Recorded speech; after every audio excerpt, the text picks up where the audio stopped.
Sir, waste Asia की जो जंग है वो हमारी जंग नहीं है, लेकिन उसके शौक भारतीय बाजार में देखे गए। आज जब भारत का कोई इन्वेस्टर बाजार में शेयर खरीदता है, रिटेल इन्वेस्टर, तो उसे brokerage, STT, exchange charges, service charge पर जीएसटी और स्टैंप ड्यूटी देना पड़ता। अगर कोई लिमिटेड ट्रांजैक्शन कॉस्ट पे रिलीफ सरकार दे तो इन्वेस्टर सेंटिमेंट बूस्ट हो सकता है, लेकिन रिटेल इन्वेस्टर के लिए अगर एसटीटी का रिलीफ दिया जाए तो एक इन्वेस्टर कॉन्फिडेंस बूस्ट हमारे बाजारों को मिलेगा। आज भारत का इनकम टैक्स जो लॉसेज होते हैं बाजार में, उन्हें 8 साल तक कैरी फॉरवर्ड करने की अनुमति देता है। इसे बढ़ाकर 12 से 15 किया जाए। हमारा बाजार, आरबीआई, सेबी, एक्सचेंजेस, वित्त मंत्रालय भारत की मैक्रो स्टेबिलिटी और एनर्जी प्रिपेयर्डनेस पे जनता से बात करें। सर, वेस्ट एशिया में जो ऑनगोइंग एस्केलेशन चल रही है, उसके चलते सर ग्लोबल फाइनेंशियल मार्केट्स में एक वोलेटिलिटी देखी जा रही है और भारत में भी सर शार्प इरोजन देखा गया है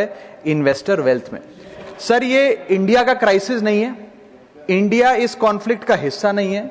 भारत के इकोनॉमिक फंडामेंटल्स अभी भी स्ट्रांग है, लेकिन फिर भी इस जियोपॉलिटिकल ग्लोबल शॉक के चलते हमारी अर्थव्यवस्था और खास तौर पे भारत का बाजार, इंडियन स्टॉक मार्केट को एक शॉक लगा है।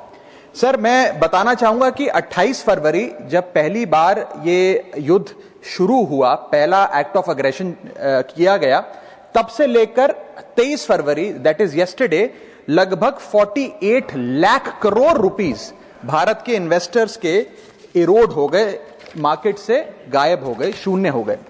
एफपीआईज ने 52,000 करोड़ रुपए 1 मार्च से लेकर 15 मार्च के भीतर भारतीय बाजार से निकाल लिया, रुपया 94 पहुंच गया। ये तमाम चीजें एक रूटीन करेक्शन नहीं है सर, ये कॉन्फ्लिक्ट ड्रिवन शॉक है।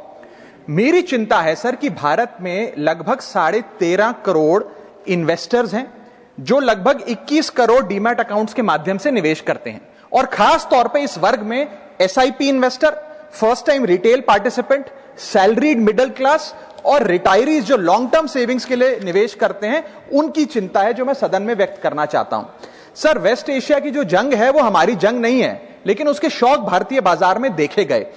It is a black swan event because it has been triggered suddenly, externally, and it is unrelated to the underlying Indian economic fundamentals. But sir, Bharat may not be failing, but India is certainly being hit by this shock.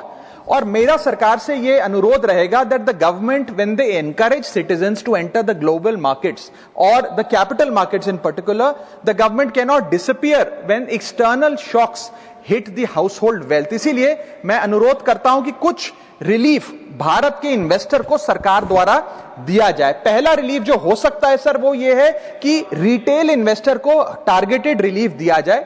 आज जब भारत का कोई investor बाजार में share खरीदता है, retail investor, तो उसे ब्रोकरेज, एसटीटी, एक्सचेंज चार्जेस, इस सर्विस चार्ज पर जीएसटी और स्टैंप ड्यूटी देना पड़ता है, और ये सब जूझने के बाद यदि मुनाफा होता है तो 20% short term capital gain tax और 12.5% long term capital gain tax लगता है। अगर कोई लिमिटेड ट्रांजैक्शन कॉस्ट पे रिलीफ सरकार दे तो इन्वेस्टर सेंटिमेंट बूस्ट हो सकता है। I am not asking for market populism sir, I am asking for targeted investor protection.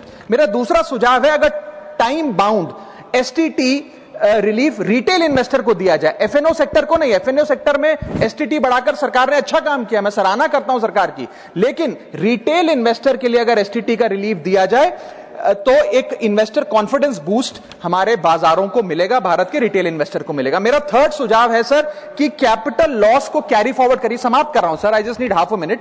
Extend capital loss carry forwards.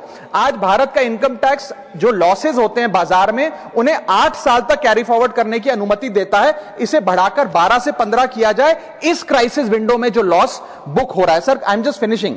Sir, special crisis period tax treatment, one time relaxation for retail taxpayer for this notified stress period. And sir, finally my suggestion is कि low friction rebalancing अगर portfolio में mutual fund investor करता है, मान लीजिए वो equity से date fund की ओर जाना चाहता है इस सेबी नोटिफाइड स्ट्रेस पीरियड में, तो उसे इसकी अनुमति मिलनी चाहिए with very limited expense ratio. And lastly, the government must emphasise on strong public communication. हमारा बाजार, आरबीआई, सेबी, एक्सचेंजेस, वित्त मंत्रालय भारत की मैक्रो स्टेबिलिटी और एनर्जी प्रिपेयर्डनेस पे जनता से बात करें। In conclusion, permit me to say that India's fundamentals are strong. What needs strengthening is the policy shield that surrounds our investors, because this is not our war, but our investors are paying the price. Thank you. Thank you.